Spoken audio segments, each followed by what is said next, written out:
Hello everyone, I'm Mel. Welcome back to the channel. Today, drumroll please, we will be having our first ever story time on the channel with a twist. So to the returning subscribers, grab a snack, get comfortable. To the new subscribers, thank you for joining the family. We're a crazy bunch, but you'll fit right in. And to those lurking in the shadows, come on, click the subscribe button below and join the family. It's free, you know. For those of you who don't know, I'm a writer and I have a short story blog on Facebook, which I will shamelessly plug right now, called The Curious Mind of Mel Ziki. I've linked it in the description box below. Today, the story we'll be reading from the blog is part 1 of Madhuve's diary, which is a 7-part story with a lot of juicy, salacious details. So if that's your jam, you'll enjoy this one. So without any further ado, let's go.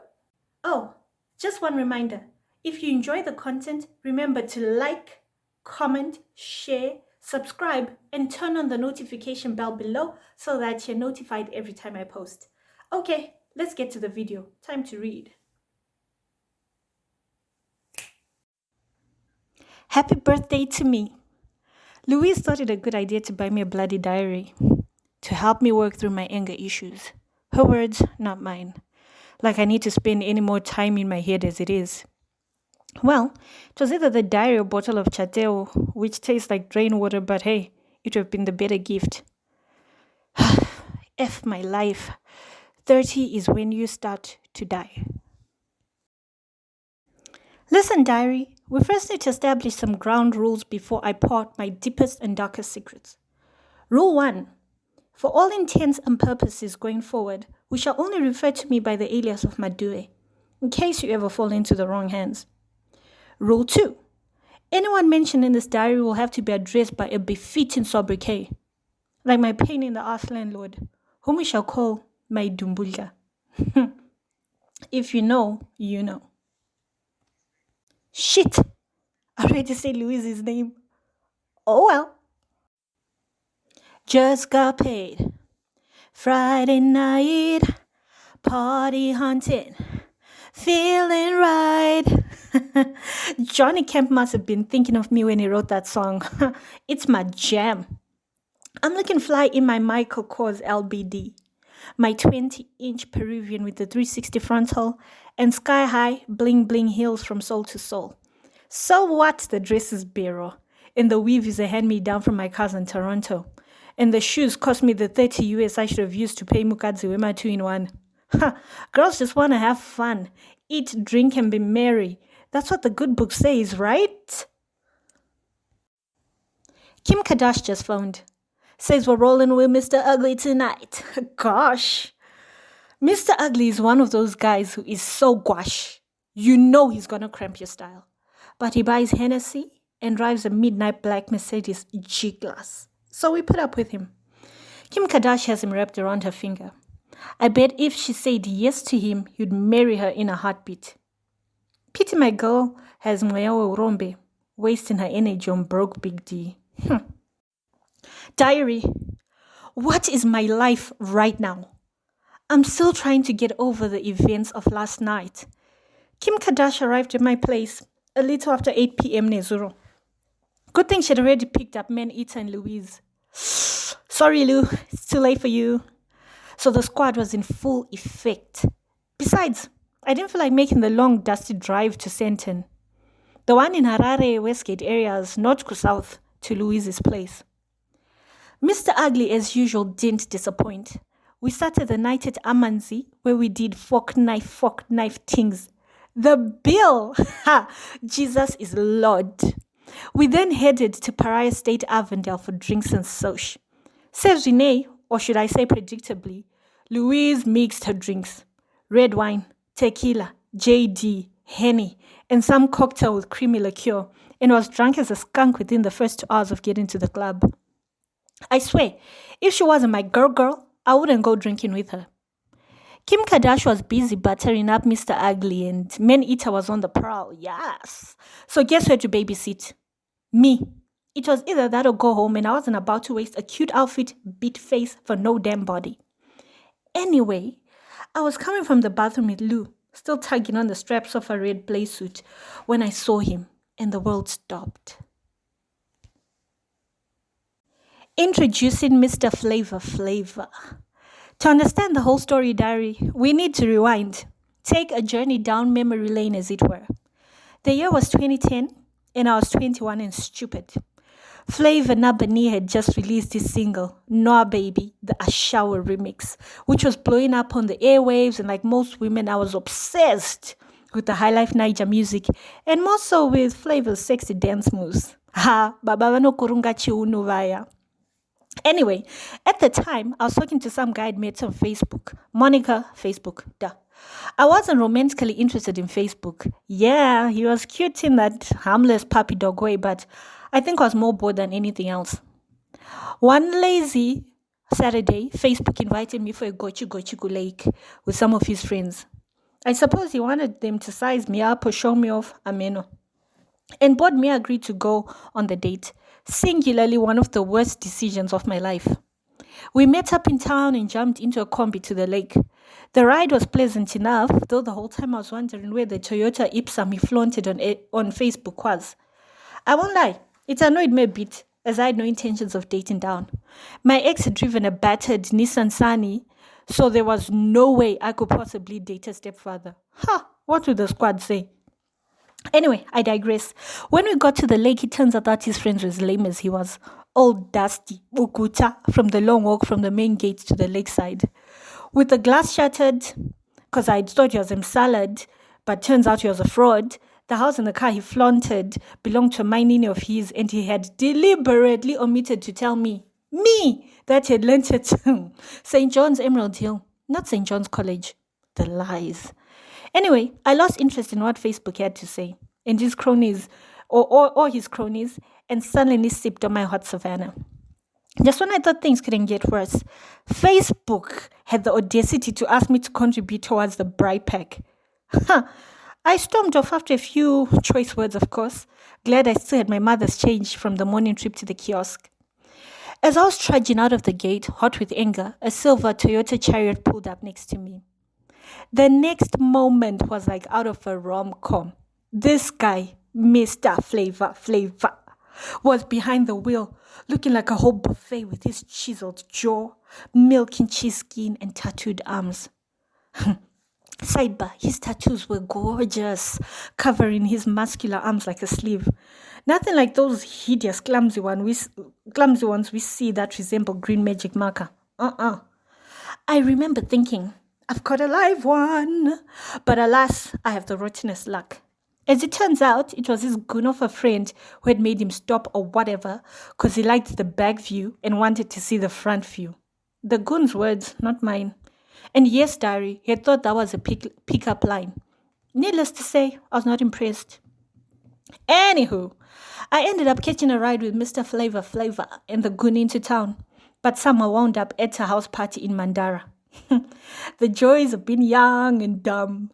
It was a little after 10 p.m. and I knew my mother had blown a gasket at that point, but I didn't care. I would face the music whenever I got home.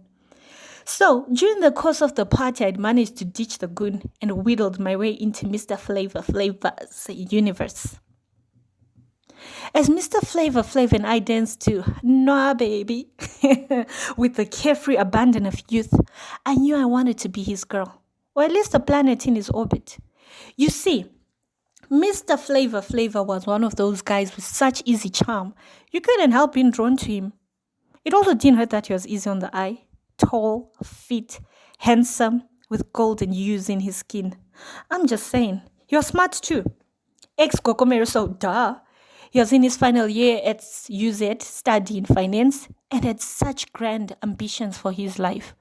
I wanted in on the Mr. Flavor business because up until that point, I hadn't met anyone who had impressed me as much as he had. Heck, I was even impressed that he had a driver's license. As fate would have it, or booze and hormones, we snuck off to a quiet corner for some alone time. No, we didn't knock boots that time, so get your mind out the gutter, diary. By the time he drove me home at 2 a.m., I was head over heels in love. In love with a narcissist and I didn't even know it. Ain't that something? I can't sleep. 10:08 hours. How the hell did I allow this shit to happen to me again? I should have known better, for Pete's sake. I mean, at this point in my life and at my age, I should do better, but no. I always gotta bleed every damn time. 17:21 hours. Lou just left and I'm much calmer now. She worries about me when I get into what she called one of my moods. Kim Kardashian men eater are at their study group, but promise to drop by once they're done. 1919 hours. Man eater bought me some ice cream for my distress. The Kefalo one I like with the real vanilla bean in it. Kim Kardashian was just scowling in a corner. Girlfriend hates Mr. Flavor like nobody's business.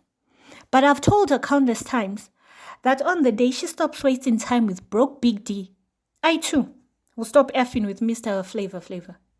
Never gonna happen. Simple. 21:15 hours. I think I'm a sucker for pain. One of those stubborn people who don't learn from past experience. Why did I think it would be different this time around?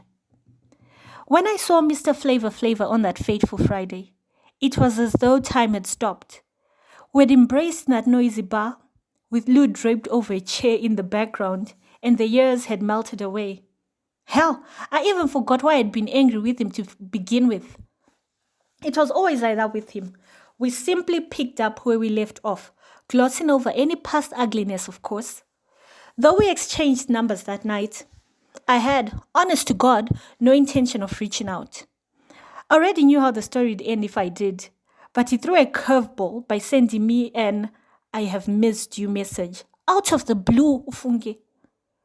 Just for the record, diary, I, Madhuve, was never Mr. Flavor's girl. I don't even know what I've been. What I'm sure of is that I spent the greater part of my 20s in love with a man who didn't see me. Not really. I reinvented myself for him over the years, whenever he would show up from outer space and give me a few moments of his time. In 2013, I gained 10 kgs because he told me I was too thin. He liked his women thick, like cold peanut butter. In 2017, diary, I starved myself until I lost 8 kgs because he told me that I'd become too heavy. He liked the ass, but hated the belly. In what world do you have a donkey ass but no zidumbu? Narcissism 101. Keep them insecure. For years, Mr. Flavor played diabolical mind games and strung me along like a puppet on a string. I always felt that like I was one breath away from getting some form of commitment from him. But it never happened. Sure, he said he liked me and was intrigued by my wit and intellect and without a doubt was attracted to me. When I was at his ideal weight, of course. But he never chose me. It was always one basic bitch after another. Never me. One year, June 2018, I remember I summoned enough energy to ask him, why her, not me? After he put some other basic bitch as his WhatsApp profile picture. He gave me some half-baked answer about my being his muse and not wanting to ruin the purity of what we shared. Ours was a spiritual connection, as he said. Besides, he had added, it wasn't serious with that girl. Bullshit. He married that bitch in August of the same year. White wedding, the whole shebang. And I spent a month barely able to get out of bed. Feeding my rage, Kim Kardashian almost convinced me to juju him by taking the underwear he had left at my house a few days before his wedding, the bastard, to that Matsbaba who had made the headlines earlier in the year for being able to lock errant lovers. But in the end, I didn't do it. I still loved him, so I turned back at Coca-Cola. But my robots. Why? So why had I let him in again? Why? He almost destroyed me after I learnt of his nuptials from a friend of a friend who had seen a wedding album entitled Shumba na Madhuve's Big Day on Facebook, Madhuve's page. At first, I thought there was no harm in replying to his "I've missed you" message. I was on some "when they go low, we go high" bullshit at the time, and I believed myself to be out of love with him. Bad idea. After the "I have missed you" text, which I replied, "Oh, thanks," he had responded, "Get ready for this. I should have married you, Madhuve. I regret it every single day." Funga! I'd felt smug at his misery in that moment. Happy almost that he'd finally come to the realization that no one could love him quite like I did. What a foolish notion. It was all a ploy to reel me in. Mr. Flavor didn't care about me. He just didn't want to see me happy and thriving without him. So I thought, well, the cat is out of the bag now. No point trying to philosophize. Is that even a word? His sudden interest in me again because it had nothing to do with me. Turns out his wifey had a baby today. All the while, when I thought he wanted a genuine connection, he'd only wanted to smash. I feel so stupid. Why did I let him sleep over last night? It's been a while, diary. I've been licking my wounds. Since we last talked, I've unfriended, unfollowed, and blocked Mr. Flavor on all social media and on my phone. There is no way in hell that he can get a hold of me. Though in moments of weakness, I wonder if he even noticed that I blocked him and shit. I don't want to know about his boy or have a front row seat to his successes. He was recently appointed as the youngest member of the board of directors in a prominent financial institution. It was all over the newspaper. I don't want to know. It still hurts and bleeds in the hidden places of my heart. Fuck him. Someone once said you can't keep a good woman down, and they were right. I have had "I'll Survive" by Gloria Gaynor on repeat for the past few weeks, and the clouds are lifting. I have a feeling the sun will come peeping through soon. I must be prophetic. The sun came out today, and in the most unexpected way. Enter the voice. Ha! Today, diary, Manita and I went to get the wheels of my car aligned at some random garage Munasamura. Lady N, my lovely ex-chap, Toyota Versa, needed some TLC. The mechanic had Lady N on a ramp, and Manita and I were doing some social media investigation work. Some girl from Man-Eater's job, who had in the past given Man-Eater shit about being over 30 and unmarried, had just deleted pictures of her boothang from Instagram. Word on the street is that she had caught him creeping with a friend of hers at that. Ha! What a scandal. Ordinarily, I'm not one to dance on the graves of people's failed relationships, but this chick had it coming. She was one half of those annoying couples everyone hates. You know the kind. Matching outfits, the Beiwa Ningi t-shirt wearing, the post a picture every few seconds to show how in love we are type, the every love song ever written is about us type, and the tag Bay in every post type. Ha! Annoying. I didn't mind her though, putting all her business out there for nosy people like myself to enjoy. But when she assumed that being 25 and engaged made her better than Man-Eater, that's when it got personal. Here I am meandering again. The long and short is that Man-Eater and I were sipping tea about this chick when a guy walked into the shop. To be honest, I hadn't even noticed him like that until Man-Eater nudged me in the ribs and told me that he'd been staring at me. Fresh from a heartbreak with 0 F's to give, I flippantly said to him, "Take a picture, it will last longer," expecting him to get offended. He just laughed and said, "Strike a pose then." Oh!